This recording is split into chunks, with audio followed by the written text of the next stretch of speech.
ఎవరైనా కూడా అంటే ఇప్పుడు మీరు ఏదో ఒక ఇబ్బంది కలిగో లేదా ఎవరైనా వాళ్ళు ఈ ఆధ్యాత్మిక మార్గంలోకి ప్రయాణం అనేది ఏదో ఒక జీవితంలో ఏదైనా ఒక ఇబ్బంది కలిగిందా? లేదంటే వాళ్ళకు ఉన్నటువంటి ఒక నేర్చుకుందాం భగవంతుడు అంటే తెలుసుకుందాము. అసలు నేను ఎవరో తెలుసుకుందాం అనే ఒక కోరికతోనో, ఒక ఆశతోనో ప్రయాణం మొదలవుతుంది కదా!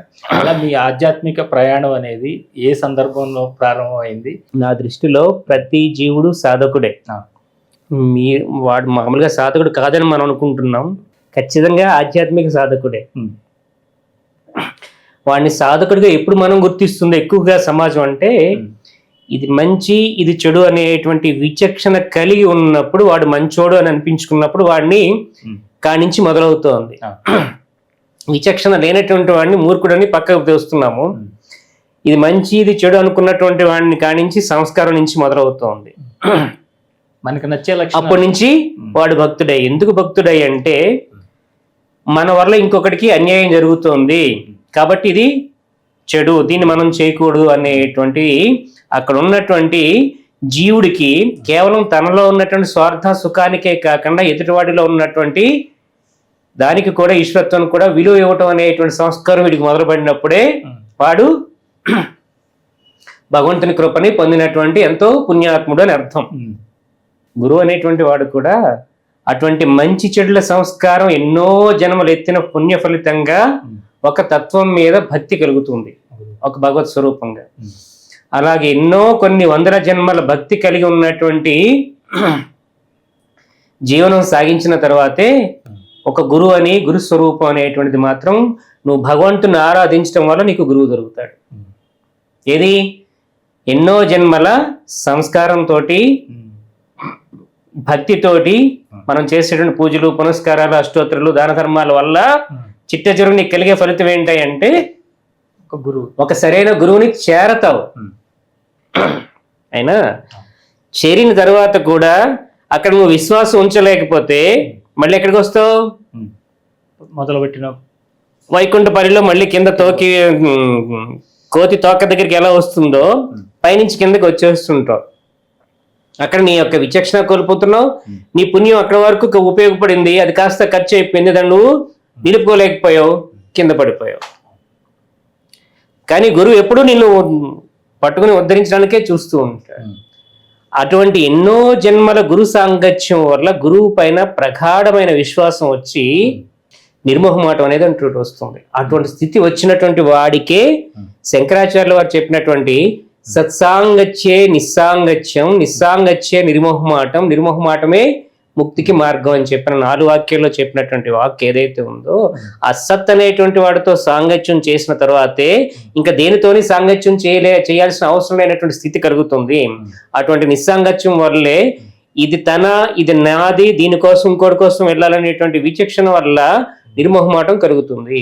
అటువంటి నిర్మోహమాట స్థితే యథార్థమైనటువంటిది ఈ స్థితి. అది మాత్రమే నీకు మోక్షాన్ని కలగజేయడానికి వస్తుంది. అంతకుముందు ఎన్ని గడవాలి? ఎన్నో జన్మల విచక్షణతో కలిగినటువంటి జీవనం, ఎన్నో జన్మల భక్తి తపత్రయాలతో కలిగినటువంటి జీవితం, ఇవన్నీ ఇన్ని జన్మలన్నిటి నుంచి కూడా ఇంకా ఇందులో నిత్యములు ఉంటాయి. ఎలాంటిదంటే అనంతమైనటువంటి శక్తికి మించినటువంటి దాన ధర్మాలు చేయటం వల్ల కలిగేటువంటి పుణ్యఫలం వల్ల కలిగేటువంటి నైతిక బలం ఒకటి. రెండోది ఒక యోగి దర్శనం, ఒక గురు దర్శనం వల్ల కలిగేటువంటి పుణ్యం ఒకటి. వీటన్నిటికంటే పైన గురు కృప, ఈశ్వర కృప అనుకోని సంఘటనల ద్వారా నువ్వు ఏదో ఒక పుణ్యాత్ముడి ద్వారా పట్టును వెళ్ళటం ద్వారా వాడికి కలిగినప్పుడు వాడి నుంచి నీ మీద పట్టడం ద్వారా నువ్వు కూడా ఉద్ధరింపబడటం. అది ఈ సంస్కారం, ఈ భక్తి, ఈ సాంగత్యం, ఈ శుశ్రూష, ఈ యొక్క నిర్మోహమాటం వరకు వెళ్ళకపోయినా జీవుడు ఆ సంస్కార స్థితిలోనే ఉన్నా కూడా గురుకృప, ఈశ్వర కృప అనుకోకుండా పడితే యోగి దర్శనం అయినా ఒక గురువుకి నువ్వు శిరస్సు వంచి నమస్కారం చేసి వాడిని నువ్వు ప్రసన్నం చేసుకోగలిగితే క్షణకాలం చాలు అంతటిని దాటి నువ్వు ముక్తిని పొందటానికి. అల్టిమేట్గా మనకు తెలియబడుతున్నటువంటిది ఏంటి? మన ప్రయత్నం కన్నా కూడా మన లక్ష్యాన్ని చేర్చుకునేటువంటి భగవంతుని యొక్క మెప్పు పొందటం,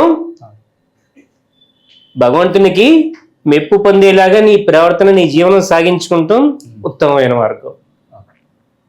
అవునా? భగవంతుని మెప్పు పొందేటువంటి మార్గం ఏంటి?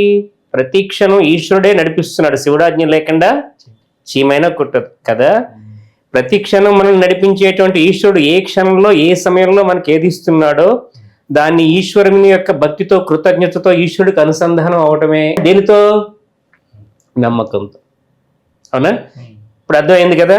ఇందాక నేను చెప్పినటువంటి గురుకృప ఉంటేనే ఇవన్నీ ఏమీ లేకుండా నమ్మకం ఒకటి ఉండి నమ్మి ఉంటే చాలు, ఇవన్నీ ఇట్లని దాటి వెళ్ళిపోతాడు, సాధన యోగం ఇవన్నీ చేయలేనటువంటి శక్తులు లేవు జీవుడికి అని చెప్పినటువంటి గురు పరంపర యొక్క విధానానికి కానీ, త్రైలింగ బాబా వారు చెప్పింది కానీ, బాబా చెప్పింది కానీ, అమ్మవారు చెప్పింది కానీ, లేదా దత్తాత్రేయ యొక్క తత్వానికి కానీ ఉన్నటువంటి అంతరార్థం ఏంటనేటువంటి పిండితార్థం ఇప్పుడు ఇంత ఎగ్జాంపుల్ చెప్పటం ద్వారా విషయాన్ని మీకు అవగాహన చెప్పడం జరుగుతోంది. అవునా? ఇప్పుడు అవన్నీ కాకుండా అది ఏదో ఉంది తెలుసుకోవాలి, అక్కడేదో ఉందని చెప్పని భగవంతుని యొక్క వ్యక్తాన్ని అంతటిని నువ్వు తెలుసుకోవాలని ప్రయత్నం చేసేటువంటిది ఉంటుంది. వాడు అది తెలుసుకుని దాన్ని అనుభవించి దాన్ని ఆస్వాదిస్తేనే గానీ పక్క స్థితికి రాడు. అన్నీ తెలుసుకుని ప్రయాణం చేసి అందులో లయమవ్వాలనుకుంటున్నావా? అది అంతా నేను నమ్ముకున్న దాంట్లోనే ఉందని చెప్పి పూర్తిగా శరణాగతి అయ్యి అందులో లయమవ్వాలనుకుంటున్నావా అనేటువంటిది ఇందాక మీరు అన్నటువంటి క్వశ్చన్ లో ఉన్నటువంటి తాపత్రయాన్ని బట్టి, అందులో ఉన్నటువంటి తపనని బట్టి ఆధారపడి ఉంటుంది ఫలితం అనేటువంటిది. దాన్నే తపస్సు అంటున్నాం. భౌతికంగా ఉండి నడిపిస్తున్నటువంటి గురువులు ఎంతో మంది ఉన్నారు, వారికి శిష్యులు కూడా ఉన్నారు. కానీ ఎక్కడా కూడా ఒక శిష్యులు వారి గురువు యొక్క పరంపరను ముందు తీసుకెళ్దామనో, లేదా గురువు యొక్క లక్ష్యాన్ని ముందు తీసుకెళ్దామనో, గురువు యొక్క సందేశాల ముందు అనే ఆలోచన చాలా తక్కువ. అలాంటిది మీరు అసలు చూడకుండా, భౌతికంగా చూడకుండా వారు ఇచ్చినటువంటి సందేశాలు, సూక్ష్మ రూపంలో వారు ఇచ్చే సందేశాలు, వారి దర్శనం ఇచ్చి మీకు ఇచ్చే సందేశాలతో వారి యొక్క మిషన్ ఏదైతే ఉందో, వారి యొక్క లక్ష్యాలు ఏదైతే ఉన్నాయో, వారు ఏదైతే ఈ లోకంలో ఉండాలని కోరుకున్నారో వాటి కోసం పోరాటపడడం అనేది నిజంగా ఇదన్నీ పూర్తి సంపూర్ణ శరణాగతితో ఉన్న వారికి తప్ప వేరెవరికి సాధ్యపడదు. సాధ్యం కాదు. అది గురుకృప ఉంటేనే కానీ, అమ్మకృప ఉంటేనే కానీ సాధ్యపడదు. ఇంకొకటి చిన్న సవరింపు ఏంటంటే, మీరు ఇందాక అంటున్నారు వారిని చూడకుండా అని చెప్పాను. అంటే వారి శరీరంతో ఉన్నప్పుడు నేను శరీరాన్ని పొందలేదు, కానీ వారి స్వరూపాన్ని, వివిధ రూపాలు, ఎన్నో సందర్భాల్లో రకరకాల వారి రూపాలు ధరించి దర్శనం ఇచ్చేటువంటి స్థితుల్ని అవన్నీ ఇప్పుడు వ్యక్తపరచలేము. కాబట్టి స్పష్టంగా నేను బాహ్యంగా చెప్పట్లేదు. సందర్భం వచ్చినప్పుడు లేదా సత్సంగత్యంగా వచ్చినటువంటి భక్తుల యొక్క, ఇక్కడికి వచ్చిన భక్తుల యొక్క విశేషాలతో కూడినటువంటి చెప్పినప్పుడు ఆ విధమైనటువంటి మనం సంభాషణ జరుగుతున్నప్పుడు అవన్నీ వివరణ చేయడానికి వస్తుంది. ప్రత్యక్షంగా వారు నడిపించి వారు ఇచ్చేటువంటిదే తప్పించి వేరుగా ఇంకొకటి లేదు. స్వామివారి ఋషికేశ్ వెళ్ళటానికి ముందే సిద్ధ పురుషులుగా వారి తత్వం మనకి లోకానికి తెలియబడింది. అవునండి. సిద్ధ పురుషులకి నిరాహారంగా తపస్సు చేసేటువంటి ఆత్మ బలం, ఆత్మశక్తి సిద్ధ పురుషులకు కానీ మామూలుగా ఉన్నటువంటి వాళ్ళకి రాదు. అందులోని సిద్ధయోగ స్థితిలో ఉన్నటువంటి వాళ్ళకే ఆ యొక్క పంచభూతాలని, శరీరాన్ని, ఇంద్రియాలని వారి ఆధీనంలో ఉంచుకుని వారు నడిపించుకునేటువంటి స్థితి వచ్చింది. ఆ స్థితి వచ్చిన తర్వాతే సాక్షాత్ ఈశ్వరుడు వారికి స్వయంగా గురువు ఎదురుగుండా ఉండి ఆ స్థితిని ప్రసాదించడం జరిగింది. నిస్సందేహంగా సర్వదేవతా స్వరూపుడు, ఆ కాలంలోనే త్రికాలజ్ఞుడు అయిన నాటి నుంచి నేటి వరకు మనం అనుకున్నటువంటి చూస్తారా గురువు యొక్క ప్రేమ ఏ విధంగా ఉంటుందంటే, వారికి ప్రత్యేకించి ఇక్కడ ఉండాల్సిన అవసరం లేదు. శరీరాన్ని వదిలివేసిన ఈ ప్రకృతిలో మనందరినీ ఉద్ధరించడం కోసం అన్ని సంవత్సరాల నుంచి ఎదురు చూస్తూ ఇంకా ఎంతకాలం నీ కోసం ఎదురు చూడాలనేటువంటి మాటకి శరణాగతి అయ్యడం జరిగింది. అప్పటి వరకు ఏ గురువుకి ఎవరికి కూడా నేను శరణ్ అని చెప్పనేటువంటి విషయం చేయకపోయినా, ఒక మహాత్ముడు, ఆయన తాతగారే అయి ఉండొచ్చు, కానీ అంతటువంటి లోకంలో ఉన్నటువంటి ఎవరికైనా ముక్తిని ఇవ్వగలిగి వారి యొక్క విశ్వస్వరూపంతో అనుసంధానం అయినటువంటి స్థితిలో ఉన్నటువంటి ఒక చైతన్య స్వరూపం మన కోసం ఇంకా ఎంతకాలం ఎదురు చూడాలనేటువంటి విషయం మనకు ఎదురు చూస్తుందంటే, అది దానికి ఏమిస్తే మనం రుణం తీర్చుకోగలుగుతాము? ఒక గురువు మనకి వచ్చి వారి యొక్క ఆదర్శాన్ని మనకి ఇస్తూ వారికి వారసత్వంగా మనల్ని వారు నియమించి వెళ్ళటం అనేటువంటిది ఎన్ని కోట్ల జన్మల పుణ్యఫలమో కానీ అది లభించినది. వారు అనుకుంటేనే జరుగుతుంది. అంతకుముందు ఉన్నటువంటి మనకి సహతాగా వచ్చినటువంటి సాధన బలము ఇవి చేయటము, అంతకాలం నుంచి వారు మన కోసం ఎదురు చూస్తుండటం అనేటువంటి ఇటువంటి విషయాల వల్ల పూర్తిగా నేను వారికి శరణాగతి అయ్యి ఈ జన్మని ధన్యం చేసుకుంటాం కోసం, జన్మని ధన్యం చేసుకుంటాం కాదు, గురువులు మనల్ని సెలెక్ట్ చేసుకున్నారంటే నో డౌట్ మన జన్మ అప్పుడే ధన్యం అయిపోయింది. ప్రత్యేకించి మనం చేసేటువంటి కర్తవ్యం ఏం లేదు. ఒక పూర్తిగా ఆస్వాదించుకుంటూ వెళ్ళటమే. ఒక కార్యం కోసం తీసుకున్న జన్మ కాబట్టి ముందే ధన్యమైన జన్మనే వస్తుంది. అవును, కార్యకారణ సంబంధం లేకుండా వచ్చింది కాదు కదా. అది మనం పరిమితమైనటువంటి వ్యవహార శైలిలో ఉన్నంత వరకు మనకి స్ఫురించదు. ఎప్పుడైతే ఆ యొక్క ఆ చిన్న రెప్పపాటు లాంటి వ్యత్యాసం మాయకి మహత్తుగా ఉంటుందో దాని నుంచి మనం బయటకు వచ్చినప్పుడే దాని నుంచి పూర్తి స్థిరత్వం మనకు తెలియబడుతుంది. అంటే ఎక్కడో ఋషికేశ్ నుంచి పుట్టపర్తికి రావటం, ఎవరో రావటం ఏంటి, ఎన్నో సందర్భాలు వచ్చినా ఎవరితో మాట్లాడకపోవటం ఏంటి, నేను ఎక్కడ ఆంధ్ర నుంచి బళ్ళారిలో అక్కడ దీక్షలో ఉండటం ఏంటి, నా దగ్గర నుంచి ఉన్నటువంటి భక్తురాలు అక్కడికి వెళ్ళి వారి యొక్క గంట సమయం నాకు కేటాయించి వారు వచ్చి అంతటి వాడవుతాడమ్మా ఇదని చెప్పని వారికి ఇవ్వటం ఏమిటి, ఇవన్నీ దాని తర్వాత మళ్ళీ వివాహంలోకి వెళ్ళటం నాకు తెలిసి ఎవరికి ఇచ్చారో ఎవరికి ఇవ్వలేదో నాకు తెలియదు, కానీ సాక్షాత్ మహావతార బాబాజీ స్వయంగా పాదుకులు ఇవ్వటం. అయినా మనం దాన్ని ఎన్నో రకాలుగా పరీక్ష చేసి మరి ప్రూవ్ చేసుకుని ప్రామాణికంగా తీసుకుంటాం. అప్పట్లో ఉన్నటువంటి శ్రీ విద్య ఉపాసకులు కొంతకాలం హరిప్రాల విశ్వం వారి దగ్గర ఉన్నాను నేను.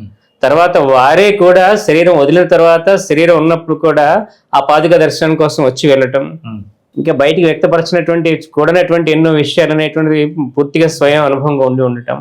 ఇక్కడ అనుభవాన్ని మనం పొందినటువంటి అనుభవాన్ని ఇంకొకటి పొందాలంటే వాళ్ళ జన్మ జీవితం సరిపోదు.